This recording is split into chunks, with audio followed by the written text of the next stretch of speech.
श्री राम। शंखनाद में आपका स्वागत है।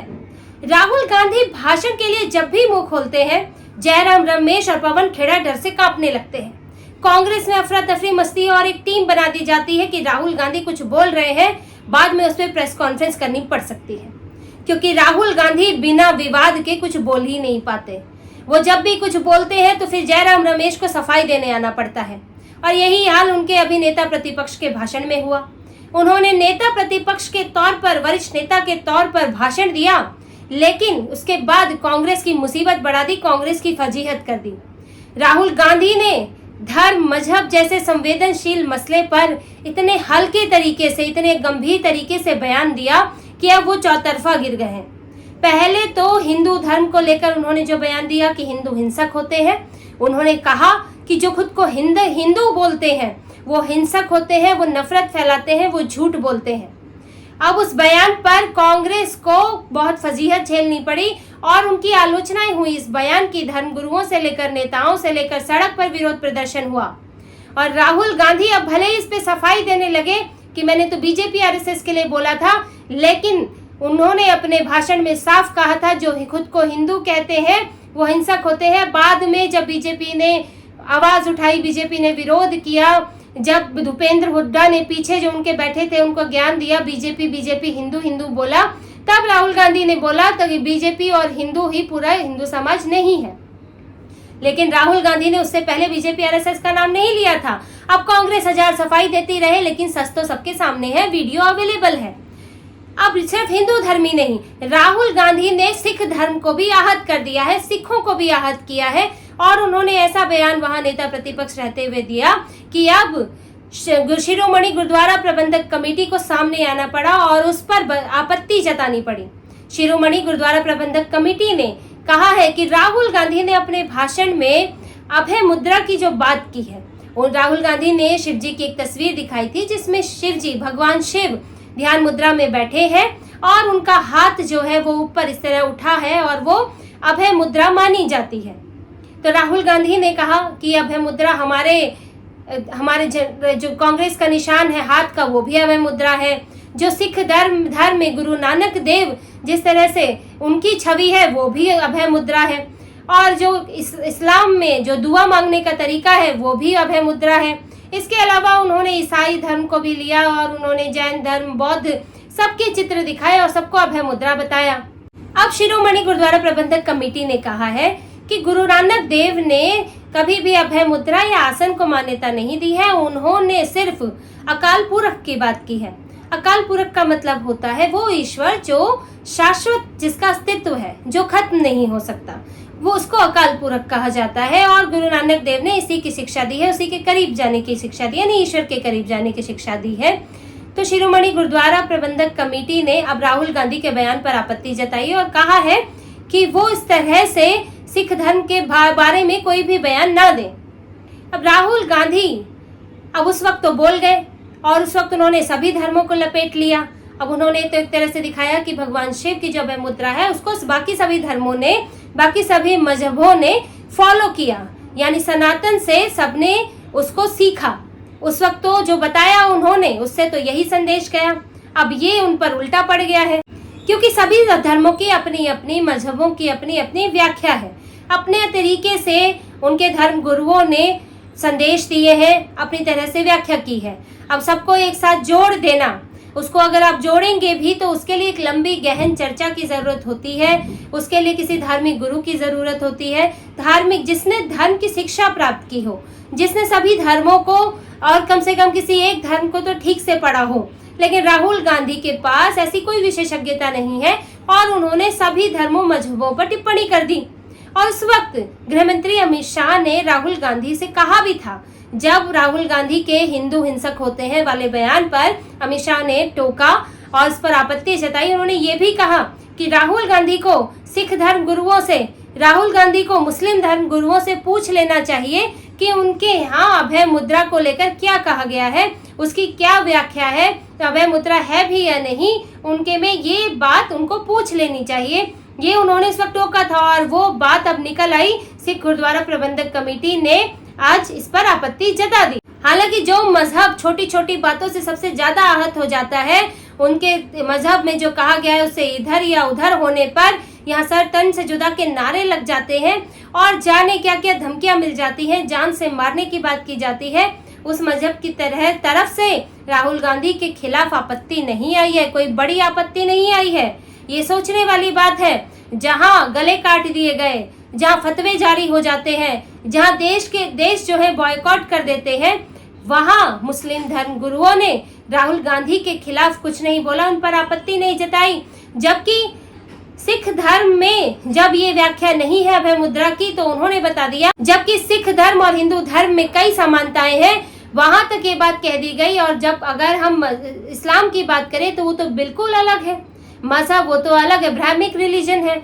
उसमें अभय मुद्रा को राहुल गांधी जस्टिफाई कर रहे हैं, उसमें फिट कर रहे हैं, तो इस पर कैसे आपत्ति नहीं हुई। सनातन से निकला कोई विचार, सनातन से निकली कोई अवधारणा, उसको इस्लाम ने फॉलो किया है। जब राहुल गांधी की बात से संदेश जा रहा है तो इस पर मुस्लिम धर्म गुरुओं ने आपत्ति क्यों नहीं जताई, बहुत सोचने वाली बात है। क्योंकि राहुल गांधी के भाषण की शुरुआत तो भगवान शिव से हुई थी और फॉलो अप में उन्होंने दूसरे भगवान, दूसरे धर्म बताए। तो आखिर जो दुआ मांगने का तरीका है उसको उन्होंने अभय मुद्रा बताया, तो इस पर आपत्ति क्यों नहीं जताई। और एक आपत्ति, छोटी सी आपत्ति आई है। ऑल इंडिया सूफी सज्जाद नशीद काउंसिल के चेयरमैन सैयद नसीरुद्दीन ने इस पर आपत्ति जताई है कि राहुल गांधी ने दुआ मांगने के तरीके को अभय मुद्रा बताया है। उन्होंने कहा है कि इस्लाम में ऐसी कोई मुद्रा या आसन के बारे में नहीं पता है, इस्लाम में चित्र के बारे में, चित्र की अवधारणा नहीं है और अभय मुद्रा का कोई जिक्र नहीं है। वहाँ दुआ मांगी जाती है और आप उसको हिंदू धर्म से, उसकी व्याख्या से नहीं जोड़ सकते। लेकिन देखिए ये आपत्ति आई कहाँ से है, ये आई सूफी संगठन की तरफ से, जो कि इस्लाम में पूरी तरह से स्वीकार ही नहीं किया जाता, खुद उन्हें स्वीकृति नहीं दी जाती, जबकि वो भी मुसलमान है, अल्लाह को मानते हैं, पैगंबर मोहम्मद को मानते हैं, लेकिन मानने का तरीका, पूजा का तरीका कुछ अलग है। इसीलिए उनको तो इस्लाम में ठीक से स्वीकार ही नहीं किया जाता, उस संगठन की तरफ से आई है। लेकिन आप देखिए जो इसके सर्वे सर्वा बने हुए संगठन है, देवबंदी, बरेलवी, इनसे जुड़े हुए संगठन, शिया सुन्नी संगठन, इनकी तरफ से, वक्फ बोर्ड की तरफ से कोई आपत्ति नहीं आई है।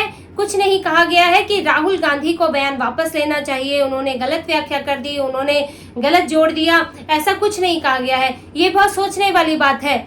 ऐसा क्यों है, क्यों नहीं आपत्ति आई और क्यों सिखों की तरफ से आपत्ति आई, इसकी वजह आप समझिए।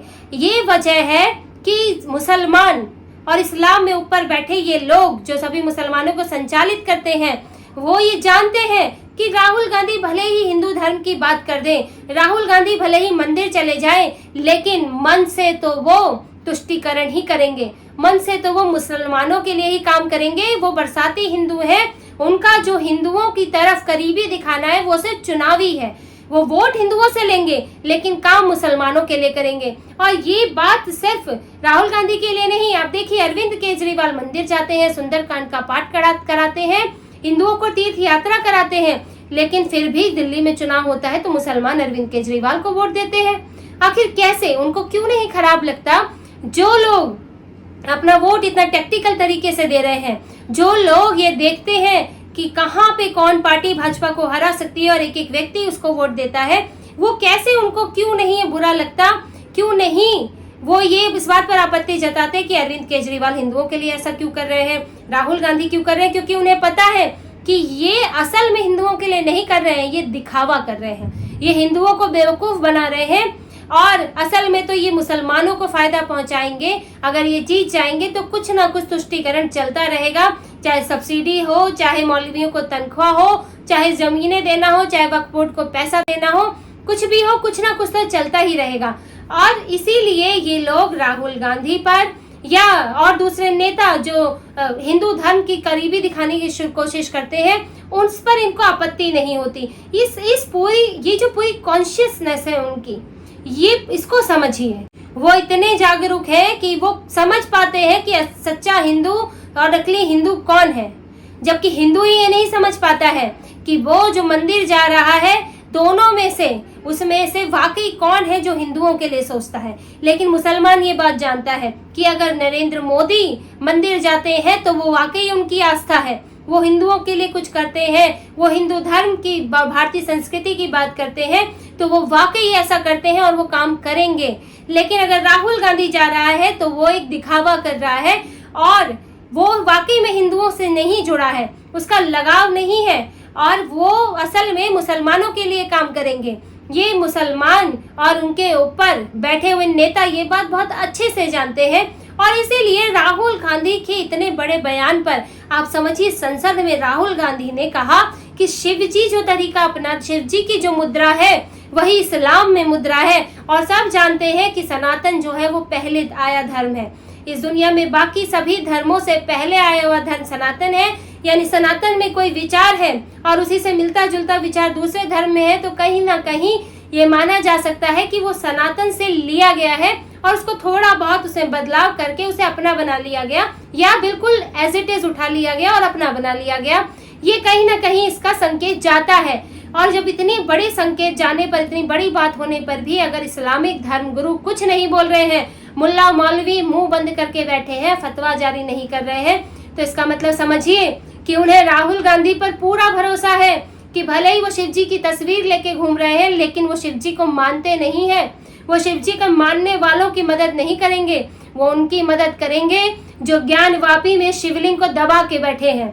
वो उनकी मदद करेंगे जो शिवलिंग पर थूक रहे थे, जो आज भी ज्ञान वापी देने को तैयार नहीं है, जो भगवान कृष्ण का मंदिर देने को तैयार नहीं है, वो उनकी मदद करेंगे। और ये बात मुसलमान जानता है। मुसलमान ने ये तय कर रखा है कि उसे किसे वोट नहीं देना है। वो एक नेगेटिव टारगेट लेकर चलता है।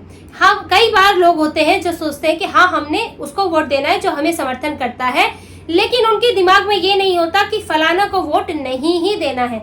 मुसलमानों ने तय कर रखा है कि बीजेपी को वोट नहीं देना है क्योंकि वो हिंदुओं के लिए काम करने वाली पार्टी है और उसको वोट देना है जो हिंदुओं की बात नहीं करती, जो सिर्फ मुसलमानों की बात करती है, जो भाजपा को हरा सकती है।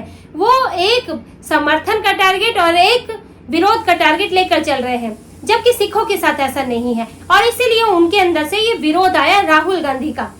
सिखों में ये है, वो उसको वोट तो देते हैं जो सिखों की बात करे, जो सिख धर्म को बढ़ावा दे और उनके लिए काम करे, वो उसे वोट देते हैं। और इसी वजह से उन्होंने अकाली दल को भी वोट नहीं दिया, आम आदमी पार्टी को जिता दिया और उससे पहले कांग्रेस को जिता दिया था, अकाली दल को नकार दिया, जबकि वो खुद एक ज्यादा धर्म से जुड़ी हुई ज्यादा पार्टी है, धार्मिक पार्टी की तरह है और उसको भी वोट नहीं दिया क्योंकि उनको कोई नकारात्मक टारगेट लेकर नहीं चलते कि हमें फलाना को सपोर्ट करने वाले को हराना ही है, कि हमें इस धर्म को जो भी व्यक्ति सपोर्ट करता है उसको हरा देंगे। उनको ये है कि जो हमारी बात करेगा हम उसको सपोर्ट करेंगे।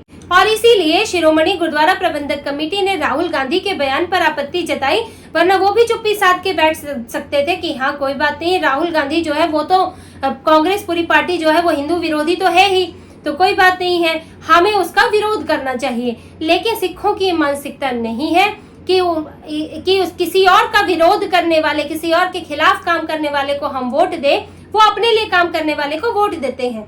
लेकिन मुसलमानों के साथ ये समस्या है, उन्होंने तय कर रखा है कि हिंदुओं के लिए काम करने वाले को हम वोट नहीं देंगे और इसलिए बीजेपी का विरोध करते हैं। और उसके लिए चाहे उन्हें बंगाल में टीएमसी को समर्थन करना पड़े, केरल में कम्युनिस्ट पार्टी को समर्थन करना पड़े और दूसरे राज्यों में कहीं कांग्रेस को समर्थन करना पड़े, वो बहुत सोच समझ कर वोट डालते हैं। और लोगों को इस साजिश को समझना चाहिए, ये जो पूरा एकजुटता है, इसको पूरे टैक्टिकल जो वोटिंग है इसको समझना चाहिए ताकि वो भी अपने हितों के हिसाब से वोट दें। वो देखें कि उनके लिए काम करने वाला कौन है, उनकी बात कौन करता है और उनका विरोध कौन कर रहा है, इस बात को समझें। वरना कुछ लोग जो है, एक वर्ग जो है वो वोटिंग से पूरा एक टैक्टिकल वोटिंग से पूरा फायदा उठाता जाएगा और दूसरा वर्ग जो है वो बिखर कर सिर्फ नुकसान में रह जाएगा। तो इसी तरह की और खबरें और विश्लेषण आपके लिए लाते रहेंगे। हमसे जुड़े रहिए, कमेंट कीजिए, सब्सक्राइब कीजिए। बहुत बहुत धन्यवाद। जय श्री राम।